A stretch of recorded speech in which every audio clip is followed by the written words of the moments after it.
बिस्मिल्लाह कहते हैं। आगे जो हम लोगों का टॉपिक है वह सर्वर कोर। कि सर्वर कोर विंडोज 2008 ने एक नई फंक्शनलिटी इंट्रोड्यूस करवाई है कि ग्राफिकल यूजर इंटरफेस के बगैर जो है, विदाउट ग्राफिकल यूजर इंटरफेस एक कमांड लाइन इंटरफेस है जिसके अंदर आप पूरे का पूरा अपना सर्वर जो है वो ऑपरेट कर सकते हो। सर्वर कोर बनाया क्यों माइक्रोसॉफ्ट ने, मेन ऑब्जेक्टिव इसका क्या था? फर्स्ट ऑफ ऑल कि जहाँ कहीं भी हम लोगों के पास लैक ऑफ रिसोर्सेज हो, जहाँ पर हमारे पास हार्डवेयर की शॉर्टेज हो, तो वहाँ पर सर्वर की ऑप्टिमम परफॉर्मेंस के लिए माइक्रोसॉफ्ट रिकमेंड ये करता है कि आपके पास बहुत ज़्यादा रिसोर्सेज नहीं है तो फिर आप सर्वर कोर इंस्टॉल कर लो। सेकेंड वन, कि अगर हम लोगों ने सर्विस अटैक को रिड्यूस करना हो, कि आपके जो सर्वर के ऊपर जो डिफरेंट टाइप के अटैक्स होते हैं उनको आपने रिड्यूस करना हो, इस मकसद के लिए भी माइक्रोसॉफ्ट रिकमेंड करता है कि आप सर्वर कोर करें। यानी जहाँ कहीं भी आप लोगों को सिक्योरिटी का कंसर्न है, क्योंकि ग्राफिकल यूजर इंटरफेस को तो हर शख्स आसानी से ऑपरेट कर लेता है, लेकिन सर्वर कोर जो है वो हर किसी को ऑपरेट करता है। सर्वर कोर को ऑपरेट करना हर किसी के बस की बात नहीं है। अच्छा, सर्वर कोर जिस तरह विंडोज 2008 के अंदर पूरे 17 रोल्स हैं, सर्वर कोर जो 17 के 17 रोल्स को सपोर्ट नहीं करता, बल्कि कुछ इसके अंदर जो है लिमिटेड फंक्शनैलिटी है as compare to full variant. मसलन इसके अंदर हम लोग क्या क्या कर सकते हैं, इसके अंदर हम लोग active directory domain services configure कर सकते हैं, active directory light weight directory services configure कर सकते हैं। लेकिन सर्वर कोर के अंदर हम लोग active directory federation services configure नहीं कर सकते।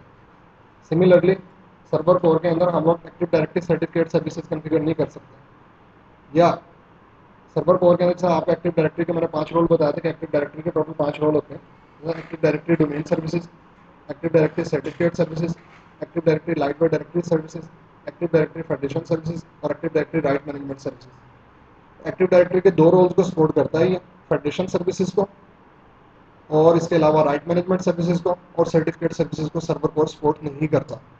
यानी इसके अंदर हम लोग डोमेन कंट्रोलर बना सकते हैं, या इसके अंदर हम लोग अपना डीएचसीपी सर्वर कॉन्फ़िगर कर सकते हैं, डीएनएस सर्वर इसके अंदर हम लोग कॉन्फ़िगर कर सकते हैं, फाइल सर्वर कॉन्फ़िगर कर सकते हैं, प्रिंट सर्वर कॉन्फ़िगर कर सकते हैं, जिसमें स्ट्रीमिंग मीडिया सर्वर हम लोग कॉन्फ़िगर कर सकते हैं, इंटरनेट इन्फॉर्मेशन सर्वर, मतलब कि इसमें हम लोग अपना वेब सर्वर, एफटीपी सर्वर या एसएमटीपी सर्वर इसको हम लोग बना सकते हैं। और इसके अलावा सर्वर कोर के अंदर भी वर्चुअलाइजेशन की जा सकती है। सर्वर कोर के अंदर भी हम लोग वर्चुअल मशीन बना सकते हैं, यानी कमांड लाइन इंटरफेस है, कमांड लाइन के थ्रू हम लोग ये तमाम कॉन्फ़िगरेशन इसके अंदर कर सकते हैं।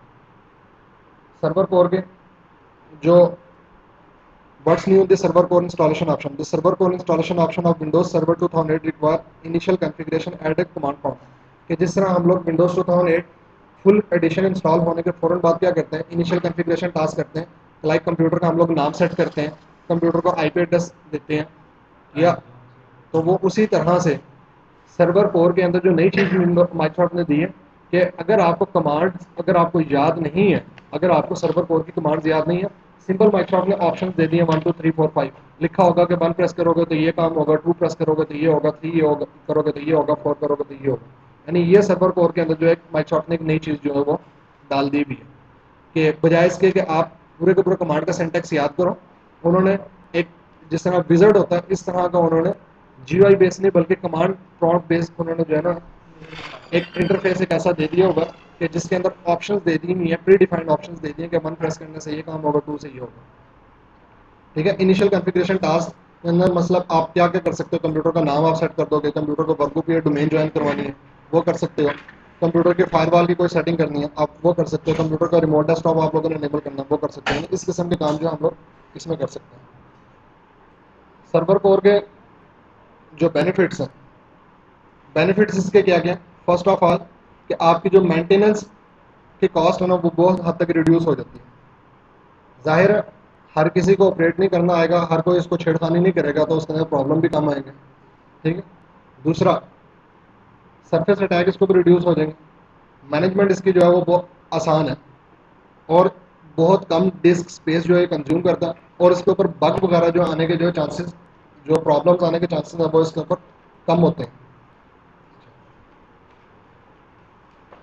रिड्यूस मेंटेनेंस किस सेंस के अंदर, क्योंकि इसके अंदर जो है लिमिटेड रोल है, इसके अंदर हम लोगों को फेडरेशन सर्विसेज हम लोग कॉन्फ़िगर कर नहीं सकते, इसके अंदर सर्टिफिकेट सर्विसेज के अंदर हम लोग कर नहीं कर सकते कुछ, यानी कि लिमिटेड रोल है, 17 रोल पूरे नहीं है, बल्कि ये 1 2 3 4 5 6 7 8 9 ये 9 रोल जो आप लोगों के सामने लिखे हुए हैं, ये 9 रोल जो हम लोग इसमें कॉन्फ़िगर कर सकते हैं सिर्फ। ठीक है, अच्छा, और इसके अलावा कि जहाँ कहीं भी आप लोगों के पास हार्ड डिस्क की स्पेस छोड़ी हो, फुल इंस्टॉलेशन करने के लिए तो उसको कम से कम 10 GB की स्पेस चाहिए होती है। माइक्रोसॉफ्ट रिकमेंड करता है कि विंडोज़ 2008 के लिए 40 GB की स्पेस चाहिए, लेकिन सर्वर कोर को 10 GB या 40 GB की स्पेस की जरूरत नहीं है, बल्कि सिर्फ 2 GB स्पेस अगर आपके पास हार्ड डिस्क के ऊपर, तब भी सर्वर कोर जो है वो आसानी से इंस्टॉल किया जा सकता है। लेकिन जहाँ इसके कुछ फ़वाइद हैं, वहाँ इसके कुछ नुकसान भी हैं, इसकी कुछ लिमिटेशंस भी हैं। इसके अंदर कुछ आप लोगों को इश्यूज जो हैं वो भी फेस करने पड़ सकते हैं। मतलब कि सर्वर कोर को हम लोग अपग्रेड नहीं कर सकते। जिस तरह विंडोज़ 2008 का स्टैंडर्ड एडिशन जो है, Windows server 2008 standard addition R2 के अंदर अपग्रेड हो जाता है। विंडोज़ सर्वर 2008 एंटरप्राइज एडिशन जो है वो एंटरप्राइज R2 के अंदर अपग्रेड हो जाता है। लेकिन सर्वर कोर के अंदर कोई अपग्रेडेशन वाले ऑप्शन है ही नहीं है। जब भी सर्वर कोर के हम लोगों ने इंस्टॉलेशन करनी है, हमेशा हम लोगों ने क्लीन इंस्टॉलेशन करनी है, बिल्कुल नए सिरे से इंस्टॉलेशन करनी है। ठीक है। प्लस इसके अलावा अगर फेडरेशन सर्विसेज कॉन्फ़िगर करनी पड़ जाए, राइट्स मैनेजमेंट सर्विसेज कॉन्फ़िगर करनी चाहिए, इस किस्म के काम हम लोग जो है वो नहीं कर सकते। ग्राफिकल यूज़र इंटरफेस नहीं होता, तो उस हवाले से थोड़ा सा आप लोगों को वो यूज़र जो कि GUI से ज़्यादा फेमिलियर होते हैं, वो उनके लिए एक थोड़ी सी हैक्टिक जॉब है। यानी जब तक उन्हें कमांड का सिंटैक्स नहीं पता होगा, काम करने का तरीका इसके ऊपर नहीं आता होगा, उनके लिए थोड़ा सा प्रॉब्लम है। आपको इस वजह से मैं बता रहा हूँ, ये पढ़ा रहा हूँ कि माइट भी आप लोग जब प्रोफेशनल अपने उसमें लाइफ में आप लोग जाओगे, जब आप किसी जॉब वगैरह को करोगे, वहाँ पे हो सकता है कि आप लोगों को टास्क दिया जाए कि सर्वर कोर जो है वो इंस्टॉल करके वो सर्वर कोर जो है वो कन्फिगर करें। सर्वर कोर के अंदर आज जो चीज़ें हम लोग कन्फिगर करके देखेंगे, उसके अंदर ये है कि सर्वर कोर के अंदर यानी कमांड लाइन इंटरफेस के ऊपर अगर आप लोगों ने आईपी एड्रेस सेट करना हो, या एडमिनिस्ट्रेटर का पासवर्ड रीसेट करना, या कंप्यूटर को आप लोगों ने नाम देना, या इसका रिमोट डेस्कटॉप प्रोटोकॉल इनेबल करना, या इसके फायरवॉल की आप लोगों ने कोई सेटिंग करनी है, ठीक है, और उसका डे टाइम वगैरह जो है वो कैसे सेट करना है, होपफुली हम लोगों की इंस्टॉलेशन होगी। हम लोगों ने सर्वर कोर के इंस्टॉलेशन पर लगाया हुआ था। ये फर्स्ट टाइम जो है वो आपका सिस्टम जो बूट होगा, अभी कंप्यूटर फर्स्ट टाइम बूट होगा, देन उसके बाद जो है हम लोग इसके ऊपर वो काम करेंगे। आपको मैं दोनों तरह से बताता हूँ कि इनिशियल कॉन्फ़िगरेशन टास्क के थ्रू कैसे करते हैं, और अगर आप लोगों को इनिशियल कॉन्फ़िगरेशन टास्क के बारे में नहीं पता, लेकिन ये मैंने आप लोगों को बताया था, कल भी ऐसे जिक्र कर रहा था मैं आप लोगों से कि विंडोज 7 जब हम लोग इंस्टॉल करते हैं, तो विंडोज 7 जब रीस्टार्ट होती है तो वो दो चीज़ें मांगती है। वो कहते हैं कि एक तो कंप्यूटर का नाम और दूसरा यूज़र का नाम, यानी दो चीज़ें पूछते हैं। आप अगर यूज़र का नाम दे देते हो, फॉर एग्जाम्पल जफ़र, तो वो कंप्यूटर का नाम खुद ही सेट करता है, जफ़र डैश पी से। लेकिन विंडोज़ 2008 जो है, जब आप लोग बूट करते हो पहली मरतबा इंस्टॉलेशन के बाद, जब वो रीस्टार्ट होता है, तो वो सिर्फ और सिर्फ एडमिनिस्ट्रेटर का पासवर्ड मांगता है। दूसरा कहता है कि एडमिनिस्ट्रेटर का पासवर्ड दे। तो हम लोग इसको एडमिनिस्ट्रेटर का पासवर्ड सेट कर लेते हैं। फॉर एग्जाम्पल मैंने इसका ASD@123 इसका पासवर्ड रख दिया। पासवर्ड आपका मैच करना भी ज़रूरी है।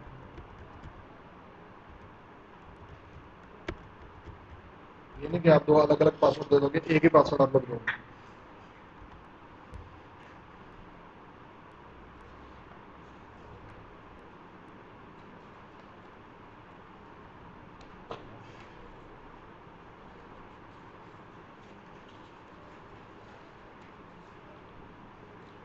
सबसे पहले कि इसके मैंने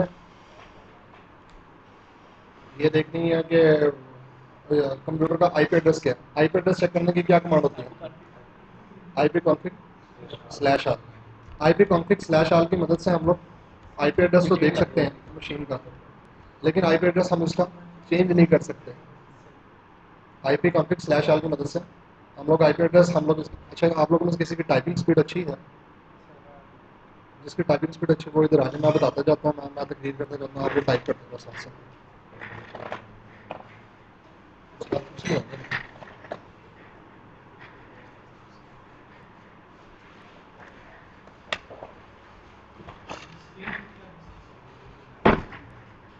स्क्रीन में थोड़ी सी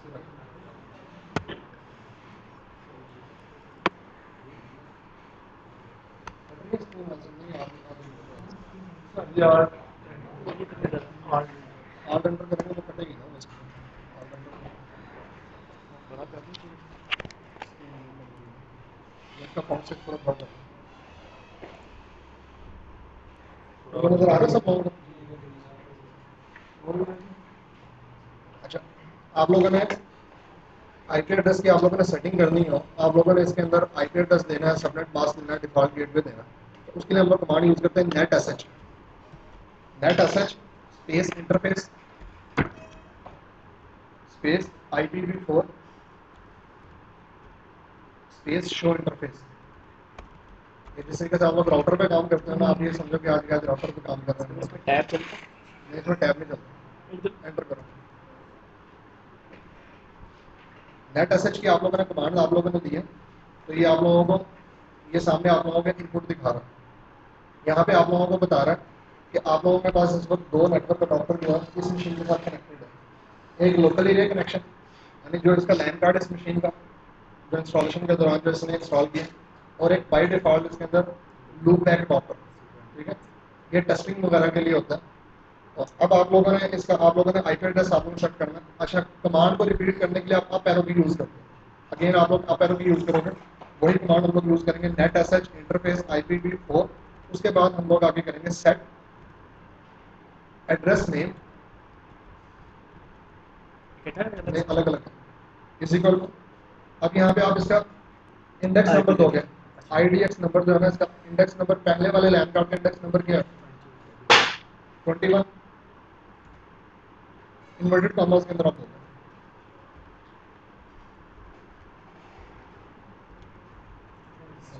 क्वेश्चन आप किया था?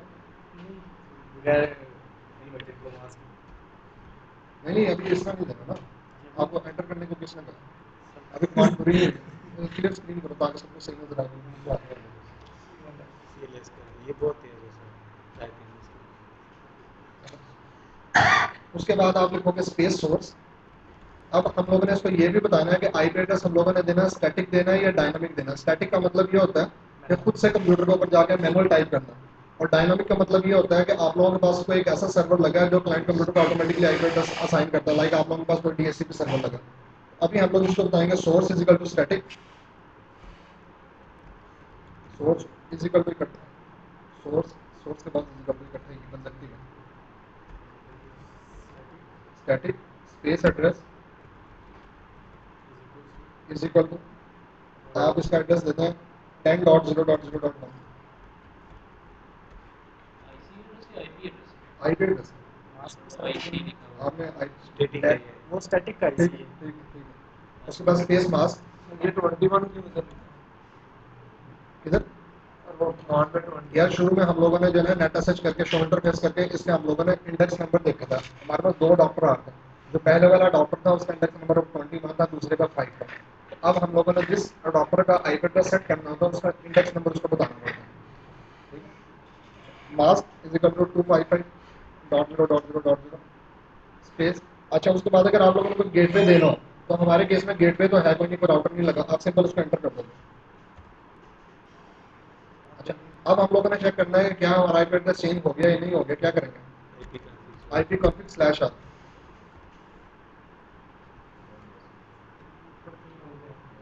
हो गया नहीं हुआ?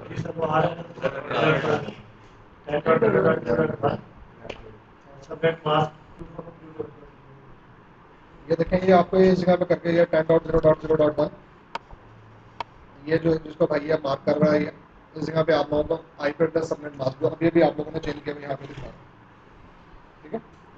अच्छा, यहाँ से अभी हम लोगों ने इसका जो है आईपी एड्रेस दिया, और अभी हम लोगों ने इसको सबनेट मास्क दिया। IP address subnet mask default gate हम लोग यहाँ पे दे देंगे।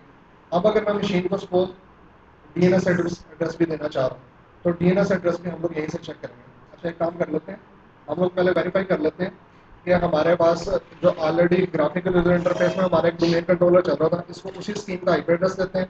क्योंकि ऑब्जेक्टिव ये है कि हम लोग इस सर्वर कोर की मशीन को एडिशनल डोमेन कंट्रोलर बनाना चाह रहे हैं। इसको नई एक्टिव डायरेक्टरी इंस्टॉल कर सकते हैं या इसको एडिशनल डोमेन कंट्रोलर भी। अगर हम लोगों ने इसको एडिशनल डोमेन कंट्रोलर बनाना है, तो पहले से नेटवर्क के अंदर हमारे कोई वर्किंग कंडीशन के अंदर कोई DNS मौजूद होना चाहिए, तो हम उसको वो DNS देंगे। उसको मिनिमाइज करो दो, minimize करो। यहाँ पे आपके पास ADC की मशीन होगी, उसको उसका आईपी एड्रेस आप चेक कर लो, उसका आईपी एड्रेस क्या दिया होगा। उसका 192 सीरीज का आईपी। ठीक है। सारे पासवर्ड पता चल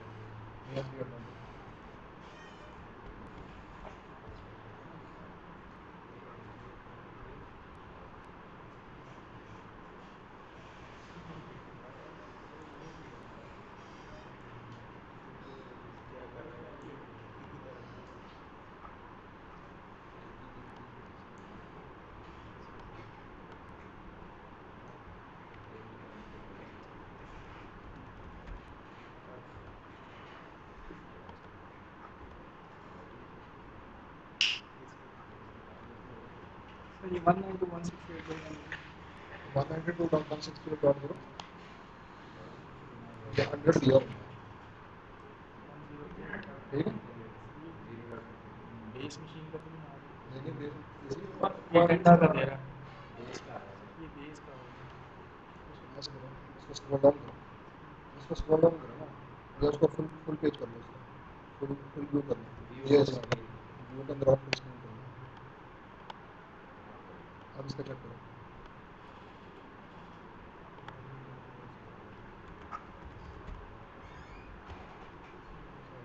ये 1 है ठीक है। 192.168.0.2 1 ये 2 है इसका, ठीक है। इसका 2 है, उसका हम लोग 3 दे देते हैं, इसको मिनिमल करो। दोबारा वही कमांड आप रिपीट करोगे, आप एरर करो, सिर्फ आईपी एड्रेस और सबनेट मास्क हम लोग चेंज कर देंगे।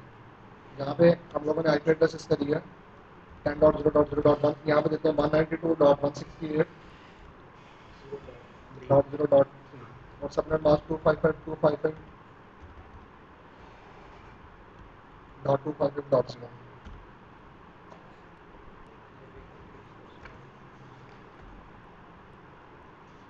ठीक है आईपी कॉन्फ़िग स्लैश एल करके देखो कि इसको वेरीफाई करो, आईपी एड्रेस इसका आ गया होगा। अब आप लोगों ने इसका डीएनएस देना, डीएनएस देने के लिए यही कमांड आप लोग यूज़ करोगे, net sh interface IPv4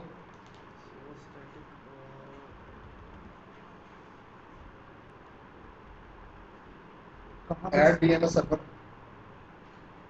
IP4 के बाद IPv4 के बाद आप लिखोगे add DNS server, DNS server इकट्ठा ही space name is equal to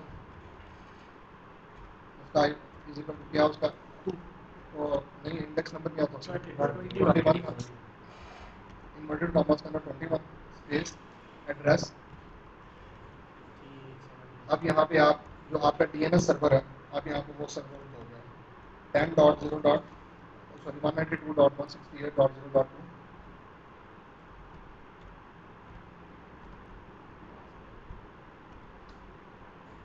mask नहीं देना इसमें। सर वो डॉक्टर में देते हैं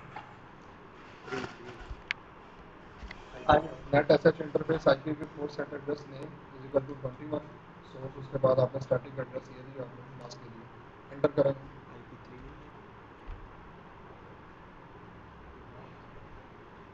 हाँ नहीं नहीं, हम लोगों ने डीएनएस देना ना, डीएनएस उसका अपना ठीक है। अच्छा आईपी कॉन्फ़िग स्लैश आल करके देखो कि इसने आईपी एड्रेस और डीएनएस इसने एक्सेप्ट किया है नहीं किया।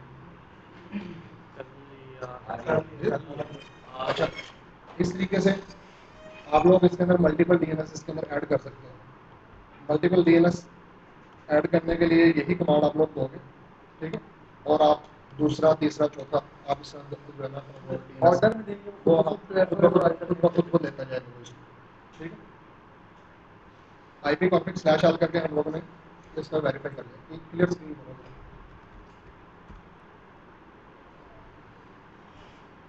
अच्छा अब आपने इसके एडमिनिस्ट्रेटर का अगर आप लोगों ने पासवर्ड रीसेट करना हो, एडमिनिस्ट्रेटर का पासवर्ड रीसेट करने के लिए आप करोगे net space user space administrator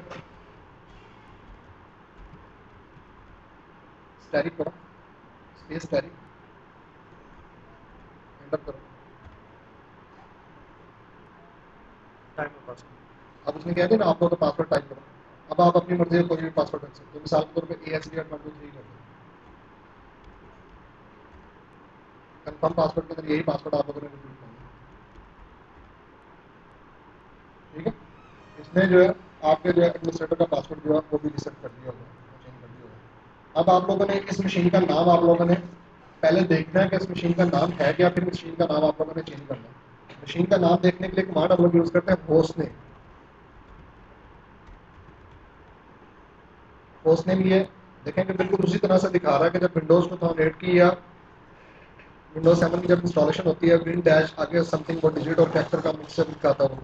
अब आप लोगों ने इसका नाम चेंज करना, तो नाम चेंज करने के लिए हम लोग कमांड यूज करते हैं नेट डॉम NET नेट इकट्ठा ही net dom space rename computer इकट्ठा ही है रीनेम कंप्यूटर इकट्ठा ही अलग। अब इसके बाद स्पेस, ये पुराना नाम इसका क्या है, बिल्कुल एग्जैक्टली आपने वही लिखना है, WIN-2MB।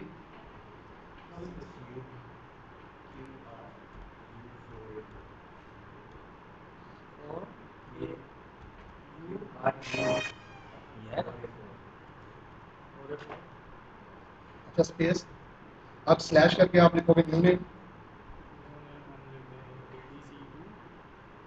New name, new name. अच्छा न्यू नेम आप कमांड का सिंटैक्स है new name,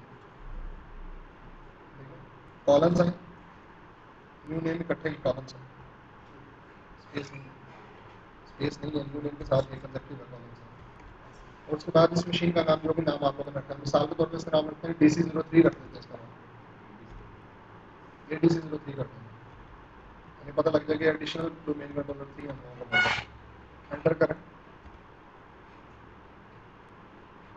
do want to proceed, इसके ऊपर आप लोगों को वार्निंग मैसेज देगा। यस नो ये आप लोगों को पता है कि जब भी हम मशीन का नाम चेंज करते हैं या मशीन को डोमेन ज्वाइन करते हैं तो रीस्टार्ट लाजम आता है, इसको आप यस कर दोगे, राइट प्रेस करोगे, एंटर करोगे, ठीक है। और उसके बाद जो है एक बार आप लोगों को रीस्टार्ट करने के लिए कहेगा, the computer need to be restart in order to complete the operation. Manual करेंगे। रीसेट, रीसेट करने के लिए हम लोग क्या कमांड यूज करते थे विंडो एक्सपी के शट अंदर, down dash shut down -i,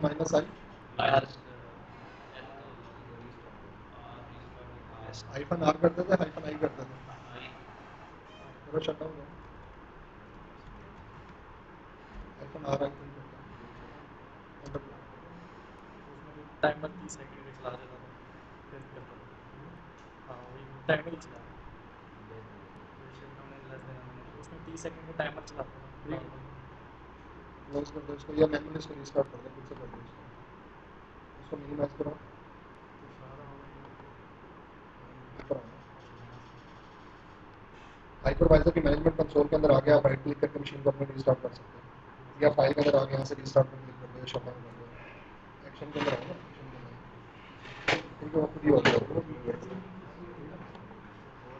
ठीक है। ये मशीन आप लोगों की रीस्टार्ट हो गई।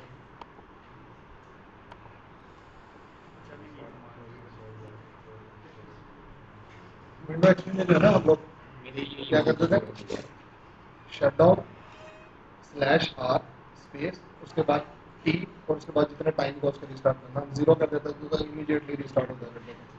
तो हम लोगों ने अगर इसको खाली -r करें ना तो वो 1 मिनट लगता है रीस्टार्ट होते हुए, अगर उसके बाद टी और स्लैश उसके बाद आप टाइम दे दो, जितने सेकंड आप डिफाइन करोगे उतने सेकंड के बाद वो रीस्टार्ट करेगा, स्लैश फॉरवर्ड स्लैश टी और आगे आगे उसके बाद टाइम, स्पेस आगे स्पेस लेकर टाइम।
विंडोज 2008 के अंदर हम लोगों ने जब उसकी एडमिनिस्ट्रेशन करनी होती थी, ये साथ साथ आपको मैं वहाँ से, जिन लोगों को नहीं पता या जिन लोगों की आज नई क्लासेस, साथ साथ मैं आपको यहाँ से भी बता देता हूँ कि रिमोट डेस्कटॉप अगर इनेबल करना होता था तो हम लोग क्या करते थे, माई कंप्यूटर पर राइट क्लिक किया करते थे, इसकी प्रॉपर्टीज़ में आ जाते थे, माई कंप्यूटर राइट क्लिक करके प्रॉपर्टीज़ में आ जाते थे, एडवांस सिस्टम सेटिंग के अंदर आ जाते थे, यहाँ से रिमोट पे क्लिक करते थे और अलाउ रिमोट डेस्कटॉप कनेक्शन, ठीक है। अब यही काम अगर हम लोगों ने कमांड प्रॉम्प्ट के थ्रू करना है तो कैसे करना है, ठीक है। इससे पहले हम लोगों ने कंप्यूटर का नाम चेंज किया था। ग्राफिकल यूजर इंटरफेस में कंप्यूटर का नाम चेंज करना हो तो आप क्या करते हो, माई कंप्यूटर पे आप लोग राइट क्लिक करते हो, प्रॉपर्टीज़ पे आ जाते हो और यहाँ से आप चेंज नेम पे क्लिक करते हो और यहाँ से चेंज पे क्लिक करके आप कंप्यूटर का नाम चेंज करते हो जो भी आपने करना है। और कंप्यूटर का अगर हम लोगों ने टाइम सेट करना है तो आप यहाँ क्लॉक पे डबल क्लिक करते हो और यहाँ से आप चेंज टाइम पे क्लिक करते हो, ठीक है। या आप लोगों ने इसका IP address, subnet mask, default gateway या डीएनएस चेंज करना है तो ये आप लोगों के पास नीचे टास्क बार में जो आपके पास आइकन आ रहा है नेटवर्क का, ओपन नेटवर्क शेयरिंग सेंटर पे आप क्लिक करते हो, लैन की प्रॉपर्टीज़ में आ जाते हो और यहाँ से आके आप लोग इसको देते हो, आईपी एड्रेस देते हो, सबनेट मास्क देते हो, डिफॉल्ट गेटवे और डीएनएस वगैरह। अभी तक हम लोगों ने सर्वर कोर की मशीन का हम लोगों ने आईपी एड्रेस, सबनेट मास्क और डीएनएस एड्रेस दिया प्लस मशीन का हम लोगों ने नाम चेंज किया है। अब हम लोगों ने उसके ऊपर रिमोट डेस्कटॉप इनेबल करना है, उसके फायरवॉल के अंदर हम लोगों ने रिमोट डेस्कटॉप अलाउ करना है, उसका हम लोगों ने टाइम सेट करना है, ठीक है। अच्छा, एडमिनिस्ट्रेटर का पासवर्ड हम लोग ग्राफिकल यूजर इंटरफेस में कहाँ से रीसेट करते हैं, कौन बताएगा? हाँ जी, साथ साथ मैंने इस मशीन का अगर पासवर्ड रीसेट करना, पासवर्ड कहाँ से रीसेट करूँगा? एडमिनिस्ट्रेटर का पासवर्ड मैंने रीसेट करना कैसे करूँगा?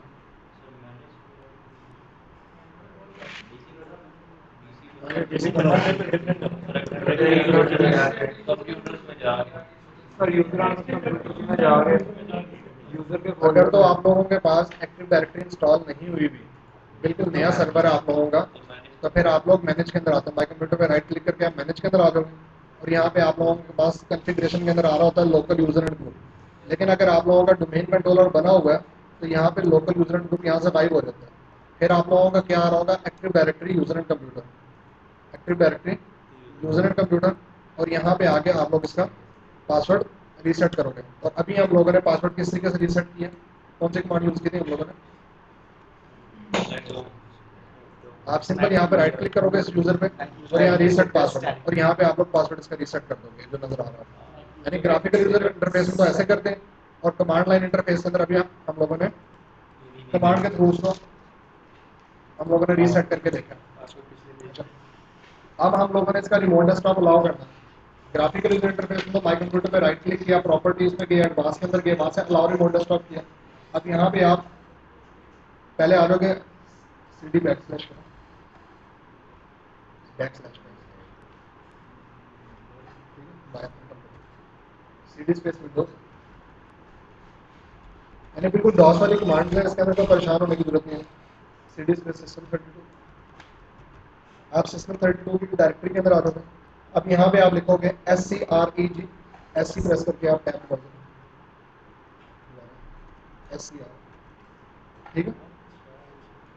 यहाँ पे कमांड्स पड़ी हुई है तो वहाँ पे टैब आप लोगों का काम कर रहा है। सिस्टम 32 की डायरेक्टरी के अंदर आप लोगों की सारी एग्जीज वगैरह पड़ी हुई है, तो यहाँ पे आप ये कमांड दोगे SCREGEDIT.WSF। इन्होंने भाई ने सिर्फ क्या किया है, SCR प्रेस करके इन्होंने टैब प्रेस किया तो उसने कमांड कंप्लीट कर दी है, forward slash space forward slash AR space 0, ठीक है, एंटर करो। इसकी वैल्यू अगर 0 होगी, क्या कह रहा है कि this script should be executed from the command prompt using the C script exit for example C window. अच्छा, आपने स्क्रिप्ट किया,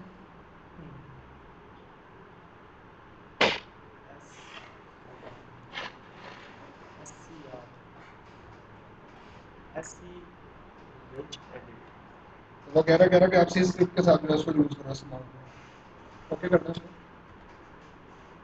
सीडी बैकस्लैश सीडी बैकस्लैश। अब यहाँ पे लिखें सी स्क्रिप्ट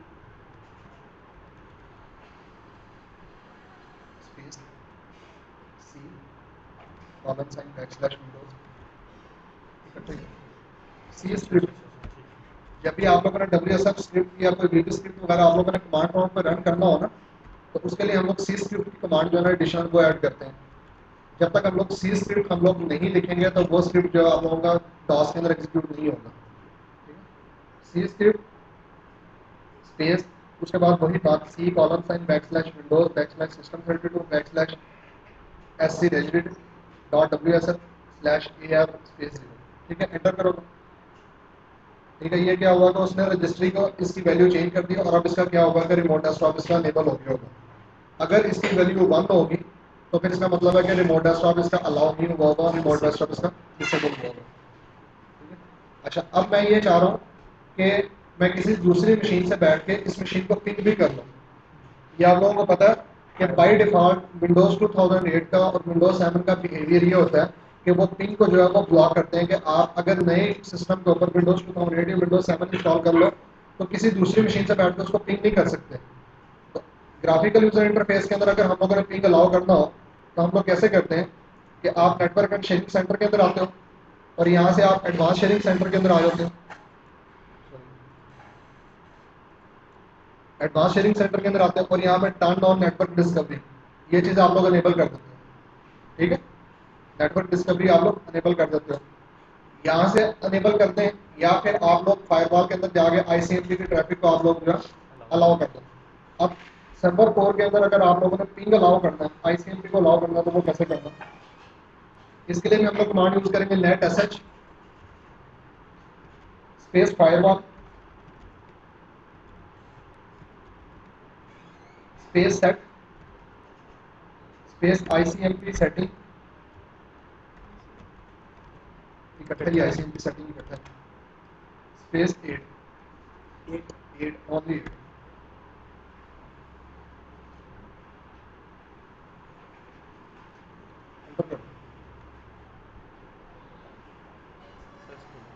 ठीक है, आप लोगों की जो जो कमांड सक्सेसफुल एग्जीक्यूट होती जा रही है वो साथ साथ उसका मैसेज भी देता जा रहा है, अब ये काम हो गया, अब ये काम हो गया।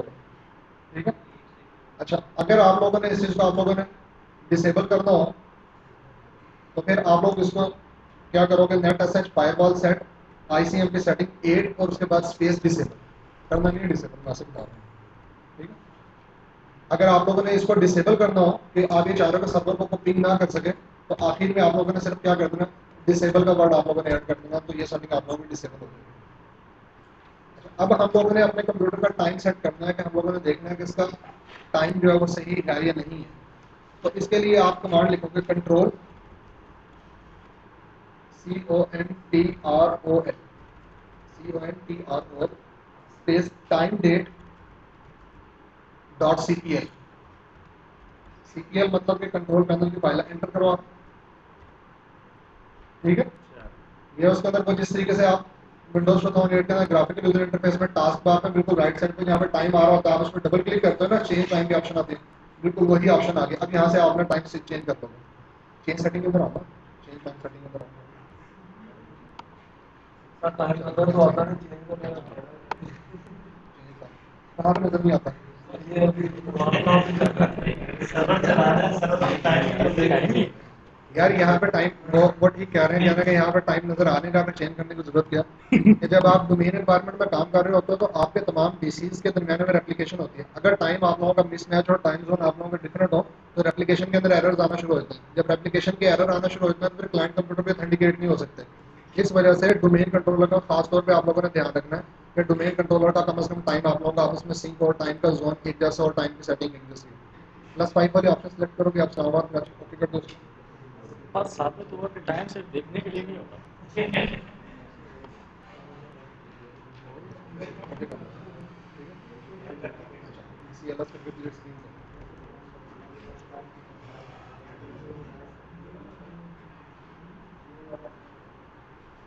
अच्छा, अब हम लोग ये चाह रहे हैं कि इस कंप्यूटर की रिमोट एडमिनिस्ट्रेशन की जा सके।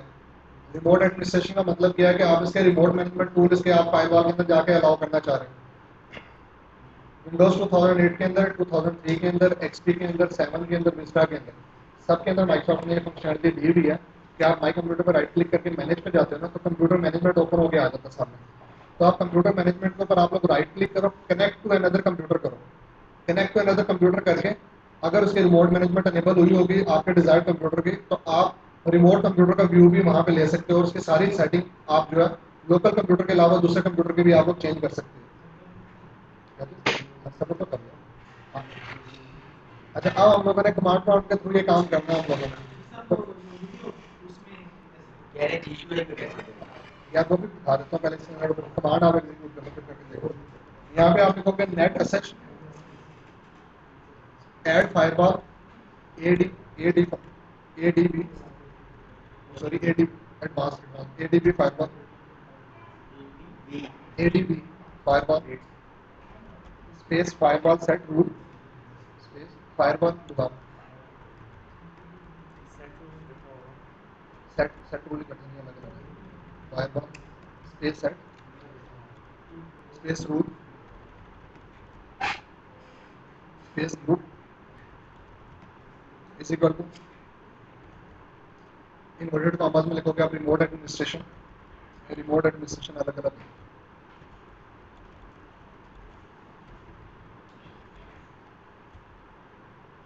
Space new space enable is equal to yes. अच्छा, आप लोगों ना मोस्ट ऑफ द पीपल जो है ना, हम लोग क्योंकि ग्राफिकल यूजर इंटरफेस इस्तेमाल करने के हम लोग फेमिलियर है, तो हम लोग जो है ना यकीनन काफ़ी सारे लोग बोर हो रहे होंगे, लेकिन जो लोग लाइनक्स एनवायरनमेंट के अंदर काम करने के आदी हैं उनको इसके अंदर ज़्यादा मज़ा आता है काम करने का। वो कहते हैं कि चलो शुक्र है विंडो के अंदर भी कोई इम्प्रूवमेंट हुई है, विंडो के अंदर भी ऐसी चीज़ दी है कि ये कमांड प्राप्त होता है तो भी सारी कमांडें चलती हैं। उसमें भी चल रही है, उसमें भी सारी कमांड चल रही है। माइक्रोसॉफ्ट ने सिक्योरिटी कर दी है। ठीक है, रिमोट मैनेजमेंट जो है वो अनेबल हो गया, किसी दूसरे कंप्यूटर से बैठ के हम लोग इसकी रिमोट मैनेजमेंट कर सकते हैं।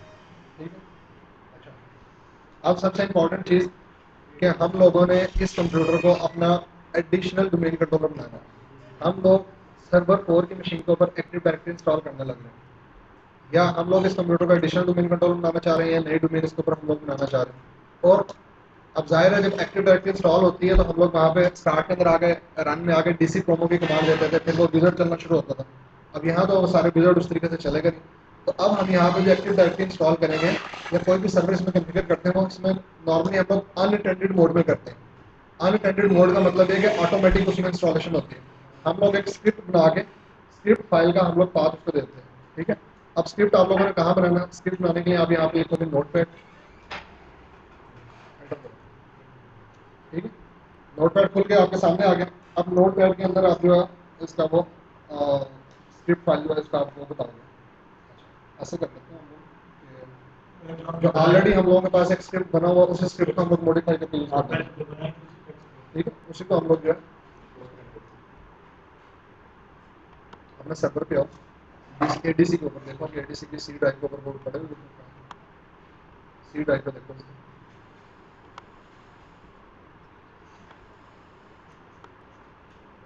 सी ड्राइव सी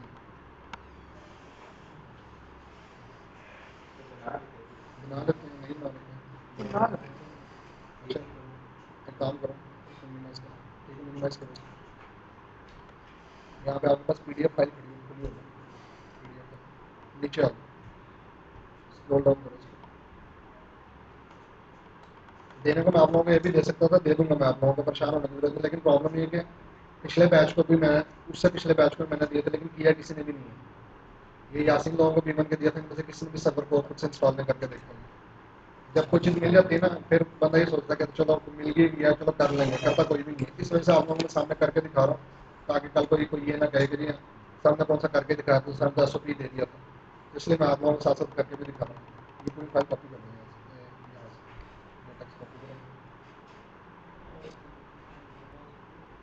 अच्छा, टाइपिंग को थोड़ा अवॉइड करने के लिए जो है ना हम लोग ऑलरेडी हमारे पास एक स्क्रिप्ट बना हुआ है, उसी को हम लोग कॉपी पेस्ट करके यूज़ कर रहे हैं। वो भी यूज़ कर सकते हैं, एक्सपोर्ट वाला मिला नहीं है ना, मिला नहीं है, अगर वो मिल जाता तो वो कर लेते हैं।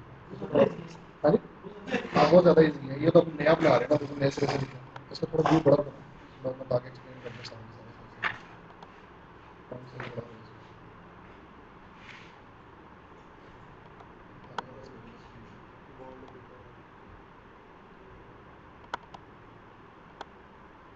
अच्छा, अभी हम लोग ये क्या कर रहे हैं कि डीसी प्रोमो अनपेंडेड फाइल, जहाँ पे भी ये सेमी कॉलन है ना, सेमी कॉलन का मतलब ये है कि ये कमेंट्स हैं, ये यहाँ पे ये स्क्रिप्ट का पार्ट नहीं होगा, यानी कि ये लाइन जो है वो एग्जीक्यूट नहीं होगी। नॉर्मली जब जब हम कोई प्रोग्रामिंग लैंग्वेज के अंदर हम लोग करते हैं डिफरेंट तरह के हम लोग सिंटेक्स यूज़ करते हैं, लाइक सी के अंदर हम लोग क्या करते हैं हैश मार्क करके करते हैं, हैश मार्क के बाद उसके बाद हम लोग जो चीज़ भी लिखते हैं वो कमेंट्स होते हैं हमारे।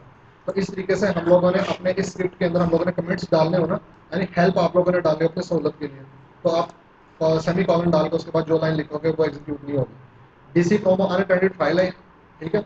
अच्छा, ये ऑटोमेटिकली जनरेटेड ये है कि जब हम लोग वो इंस्टॉल करते हैं ना, एक्टिव डायरेक्टरी इंस्टॉल करते हैं ग्राफिकल यूजर इंटरफेस में, सबसे आखिरी स्क्रीन के ऊपर एक ऑप्शन आता है एक्सपोर्ट सेटिंग।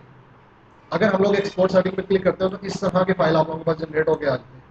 तो जब ये एक्सपोर्ट की गई तो किस जगह पे ये स्टोर हुई थी, ये अब ये यहाँ पे यूज़र बता रहा है, यूज़र यूके उसका डेस्कटॉप, उसके ऊपर ये जिस जगह पे स्टोर हुई थी उसका पाथ बता रहा है। यानी इससे आप लोगों का कोई गर्ज नहीं है।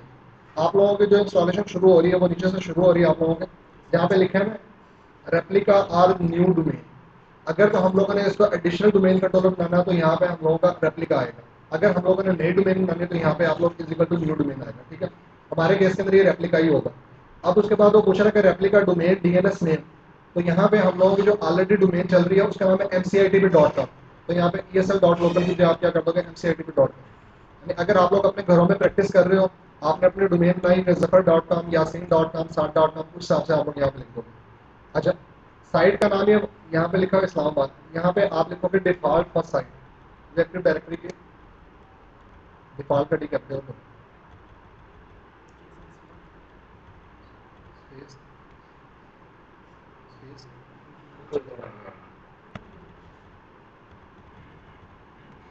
FIRS SIT।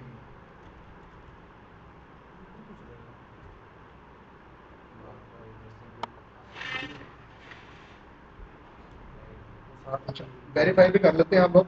वेरीफाई हम लोग कहाँ से करेंगे कि हमारी साइट का नाम ये है या नहीं है। तो हमारे पास ऑलरेडी जो डोमेन कंट्रोलर चल रहा है, हम लोग उसके active directory site and services के अंदर आएंगे। जाहिर है आपको याद इतना सही तो नहीं है, मैंने एनिमेशन में बता दूंगा। ये देखें, ठीक है, यहाँ पे आप लोगों के साइट का आप लोगों का नाम आ रहा है। बल्कि बेहतर ये है कि आप इसकी प्रॉपर्टीज़ के अंदर आएँ और यहाँ से आप कॉपी कर लें, इसी को सेलेक्ट करें, इसको कॉपी कर लें, default dash first dash site dash name, और यही नाम आप लोग यहाँ पे दे देंगे।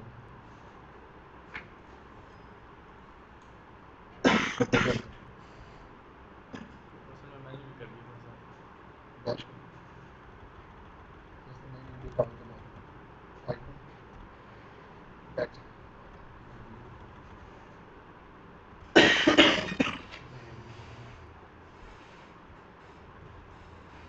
ठीक है। उसके बाद वो पूछ रहा है DNS इंस्टॉल करना है, इसके ऊपर नहीं करना है, इंस्टॉल करना है तो यस कर देंगे, नहीं करना तो नो कर देंगे। कंफर्म जीसी के आप लोगों ने इसको ग्लोबल कैटलॉग सर्वर भी साथ में बनाना है, नहीं करना है, ठीक है। DNS डेलीगेशन करनी है, नहीं करनी है। उसके बाद यूज़र जो है वो यूज़र कौन सा, तो यहाँ पे हम लोग यूज़र देंगे mcitp.com/administrator, और ये यूज़र डोमेन यहाँ पे देंगे mcitp.com। ये ऑलरेडी हमारी डोमेन बनी है, हम लोग उसी डोमेन का इसको एडिशनल डोमेन कंट्रोलर बना रहे हैं।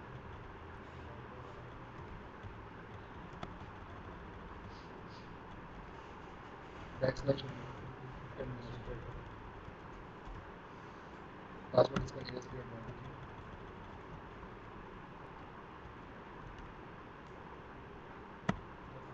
ठीक है। उसके बाद वो पूछ रहे हैं कि रेप्लिकेशन सोर्स, कि ये डोमेन कंट्रोलर जो है रेप्लिकेट करेगा। रेप्लिकेट का मतलब ये होता है कि एक्सचेंज ऑफ इन्फॉर्मेशन। इसने ऑलरेडी जो एक्टिव डायरेक्टरी बनी है, डोमेन बनी है, उसकी इन्फॉर्मेशन इसने पिक करनी है। वो कहाँ से करेगा ये, तो हम इसको बताएंगे dc02.mcitp.com। ऑलरेडी जो हमारा बना dc02 है ना, पिछली बार तो बनता हम लोगों ने बता दिया था। अच्छा, उसके बाद वो पूछ रहा है कि डेटाबेस का पाथ, कि बाय डिफॉल्ट जो है आप लोगों की एक्टिव डायरेक्टरी जो इंस्टॉल होती है वो सी ड्राइव के अंदर, विंडोज़ के अंदर एंटीडीएस का फोल्डर बनाती है, और सी ड्राइव विंडोज़ के अंदर सिसवॉल का फोल्डर बनाते हैं, दो वही फोल्डर बना। देन उसके बाद सबसे, जब हम लोग active directory graphical user interface में इंस्टॉल किया करते थे तो सबसे आखिरी स्क्रीन पे कंप्यूटर आप लोगों से पूछता था कि आप लोगों ने एडमिनिस्ट्रेटर का रीस्टोर मोड पासवर्ड आप लोगों ने कॉन्फ़िगर करना है। तो यहाँ पे वो सेव मोड एडमिन पासवर्ड यहाँ पे आपको दे दो, वही दे दो ESP एडमिन। अच्छा, देन उसके बाद रन टाइम फ्लैग ऑप्शनल, ये उसके बाद critical application only yes, reboot on completion yes. ये आप लोगों ने कमेंट्स के शुरू में, जब भी हम लोग एक्टिव डायरेक्टरी इंस्टॉल करेंगे तो ये काम तो हम लोगों को करने ही पड़ेंगे, ठीक है। अच्छा, इस फाइल को अब आप लोग सेव कर लोगे फाइल के अंदर डेस्कटॉप पे, किसी भी नाम से हम लोग इसको करते हैं, डोमेन के नाम से, DC के नाम से, किसी भी नाम से हम लोग ADC03 के नाम से हम लोग करते हैं। अच्छा, अब इस जो फाइल हम लोगों ने बनाई है, इस फाइल को हम लोगों ने कॉपी करके वहां तक लेके जाना, अपने उस डीसी तक, उस डीसी तक पहुंचाना, उसके सी ड्राइव तक पहुंचाना। इस ड्राइव में, इस फाइल को यहाँ से कॉपी करो, स्टार्ट के अंदर आओ, रन के अंदर आओ, double back slash 192.168.0.0.3 back slash $C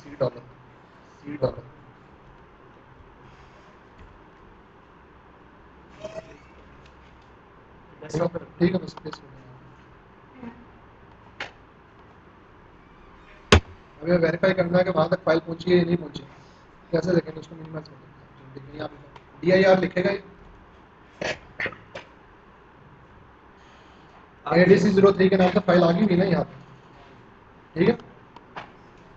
अच्छा, जो हम लोगों ने नोटपैड के अंदर यहाँ का स्क्रिप्ट बनाना था, वो हम लोगों ने यहाँ बनाने के बजाय क्या किया, बेस मशीन पे जो हमारा फिजिकल कंप्यूटर, उसी पे सारा स्क्रिप्ट बना के हम लोगों ने फाइल यहाँ पे डायरेक्ट कॉपी कर दी। दोनों तरीके, यहाँ पे नोटपैड खोल के नए सिरे से सारा स्क्रिप्ट यहाँ पे बना लेते हैं, या बनी बनाई फाइल हम लोगों ने उसको पहले से दे दी, ठीक है। अच्छा, जब ये हम लोग काम कर लेंगे, अब हम लोगों ने एक्टिव डायरेक्टरी इंस्टॉल करनी है। एक्टिव डायरेक्टरी इंस्टॉल करने के लिए आप लोग यहाँ पे कमांड दोगे DC promo space // unattended UNATTEND खाली unattended UNATTEND, उसके बाद कॉलम, जहां पे वो फाइल पड़ी है C:\\, किस नाम से फाइल पड़ी है आपकी? ADC03.txt, ADC03,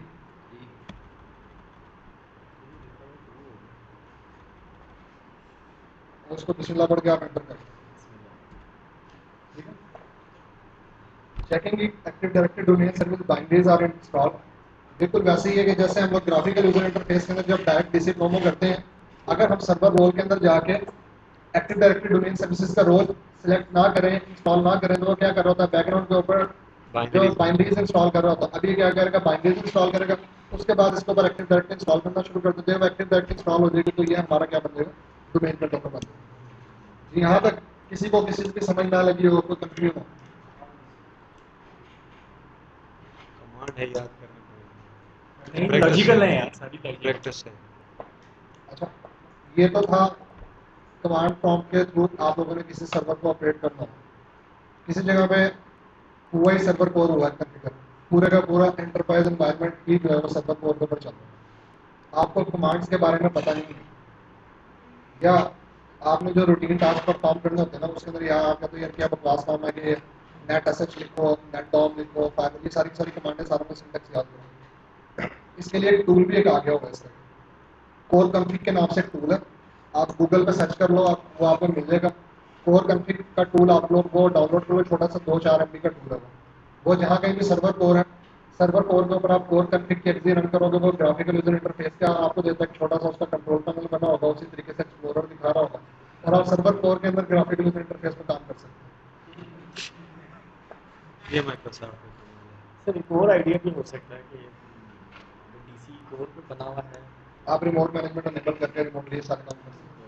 ये ADC हम जो है वो GUI पे कर रहे हैं। नहीं, तो वैसे आपको बताते हैं सर्वर कोर में सी के साथ बताना है। हाँ जी, यहाँ तक कोई कंफ्यूजन? आप चुप क्यों बैठे हैं? खैरियत? मुश्किल लग रहा है? कुछ कमांडें बड़ी बड़ी बनती हैं हमारे पास, वो तो बस लाइक ये प्रैक्टिस या कमांड का लॉजिकल माइक्रोसॉफ्ट की ब्यूटी ये है कि माइक्रोसॉफ्ट ने जो है ना हर एक चीज़ की डिटेल हेल्प दी होती है। तो आपको जो भी कमांड बोल ना, आप कमांड स्पेस क्वेश्चन मार्क आप करोगे, उसकी डिटेल सारी दे देगा।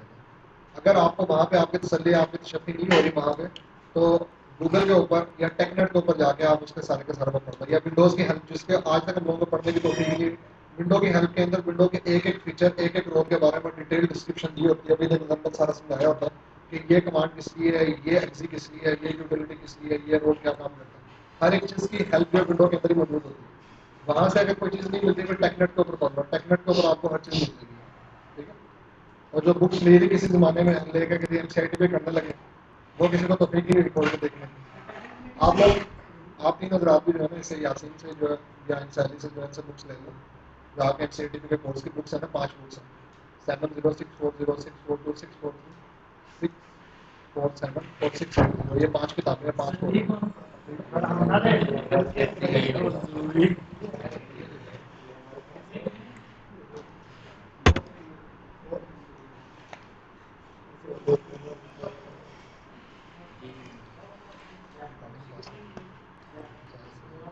ये थोड़ी देर लगाएगा, थोड़ी देर बाद ये सेटअप शुरू हो जाएगा। इतनी देर में हम रिकॉर्डिंग पॉज करते हैं इसकी।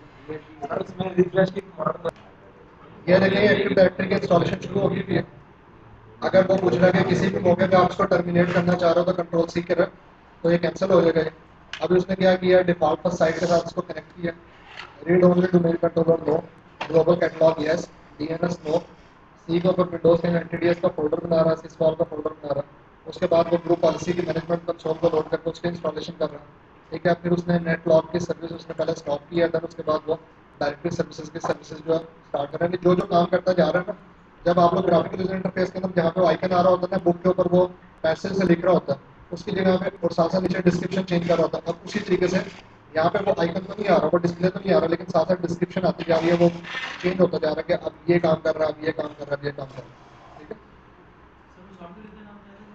वो करते हैं। आईपी कॉन्फ्लिक्ट की बात है।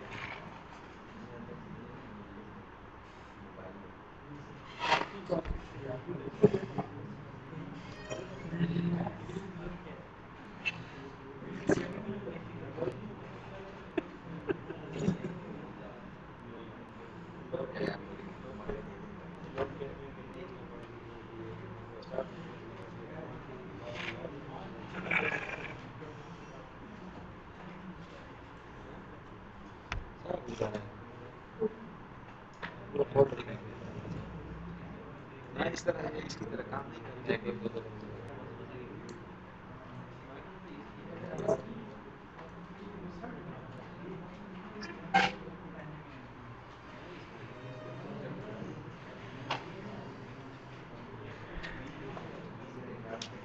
आज का लेक्चर हो सकता है कि आप लोगों को थोड़ा सा कुछ को थोड़ा सा बोर लगा हो, क्योंकि इसके अंदर ग्राफिकल यूजर इंटरफेस है।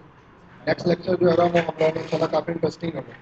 ठीक है, ये देखें रिस्टार्ट होने के बाद जो है आप लोगों का, अब आप अपने प्राइमरी डोमेन कंट्रोलर के अंदर आप active directory user and computer के जब अंदर आओगे तो वहाँ पे आपको दिखा रहा होगा कि आपके डोमेन कंट्रोलर जो एक और नया उसका इजाफा हो गया होगा।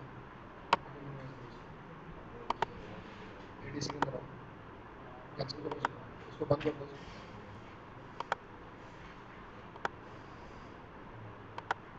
Active directory user and computer के अंदर आप आओगे,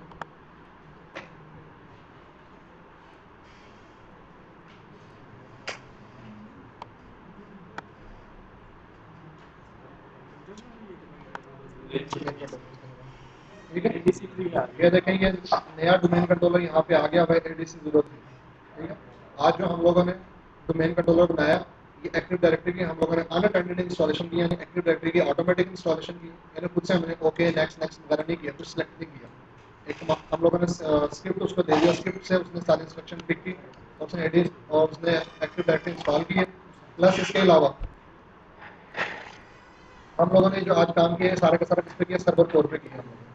ठीक है, इंशाल्लाह नेक्स्ट टाइम हम लोग जो है काफ़ी इंटरेस्टिंग टॉपिक आप लोगों का, जिसकी जो है सब लोगों को जो भी सर्वर से जिनका इंटरेक्शन होता है उन लोगों को उसकी जरूरत पड़ती है कि लाइक रेड वगैरह कैसे कन्फिगर करते हैं, कि रेड क्या चीज़ होती है, कि स्ट्राइक शॉट क्या होता है, मिरर वॉल्यूम क्या होता है, या स्ट्राइक शॉट विद पेनल्टी क्या होता है, स्पैन वॉल्यूम क्या होता है। ये सारे मैं आपको रेड वगैरह कन्फिगर करके आप लोगों को दिखाऊंगा कि रेड कैसे कन्फिगर करते हैं विंडोज़ के अंदर, इसके बारे में क्या कोड है, प्लस बूटेबल यूएसबी कैसे बनाते हैं। और जो पार्टीशन का एक मरतबा पूछ रहे थे मेरे ख्याल में कि ये पार्टीशन क्या होता है, जीपीटी वगैरह, ये इस किस्म की इंशाल्लाह हम डिस्कस करेंगे। कब के लगा यूएसबी का बड़ा मसला था। तो नेक्स्ट वैसे शेड्यूल करनी सेव करनी फाइल